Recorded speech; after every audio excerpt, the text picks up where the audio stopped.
That's ulit guys, another car, another guys, today meron tayong i-deliver na unit guys, kay client guys. Guys, etong client namin guys is previously nag-viewing sa unit namin last Saturday. So guys, si client guys, hindi na pinatagal, nag-reserve siya agad guys, right after siguro ilang oras lang kasi nakapag-decide siya guys. Ito yung yun guys, so sobrang sariwa. So by the way guys, meron tayong Civic dito guys ha. Ito yung freshly catch natin, Honda Civic 2024.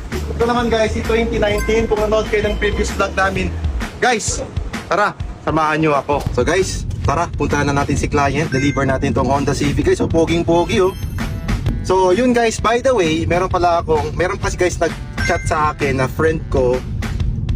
Long friend ko na to guys. May nag-suggest sa akin ng kung maka-call sign sa vlog natin. Kasi ang dami guys nagsasabi na dami na tayong sinasabing guys. So, sige, sabi ko, sige, why not try it? So, sabi niya sa akin, ito yung chat niya. So, sabi niya, why not call Dre?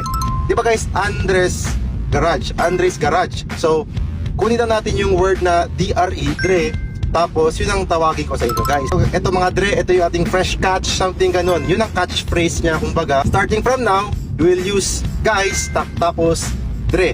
So, I hope mga Dre, magustuhan nyo. No, nakakapanibago pa siya pero I'll try my best para masanay tayo dyan. Di kayo maiinis. Especially yung mga naiinis dyan na puro daw tayo guys. So yun lang. Yun mga Dre, andito tayo ngayon sa Georgetown.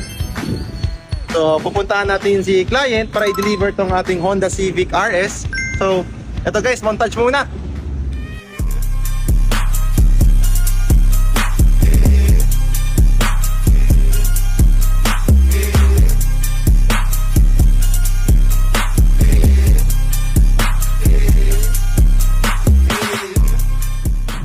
So yun guys, pasok muna tayo guys sa bank para tapos natin yung transaction na.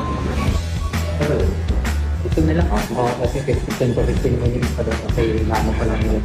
Tapos, OR na boss, expiration is 2027 pa. Anong month to boss? May? May pa. So 1 year pa boss, pwede pa magamit. Guys, nandito na si Boss EB. So, ikutan namin ulit yung unit guys para makita ni Boss EB gano'ng kasariwa, gano'ng kapogi. BPF niya, tapos lahat boss, walang retention boss.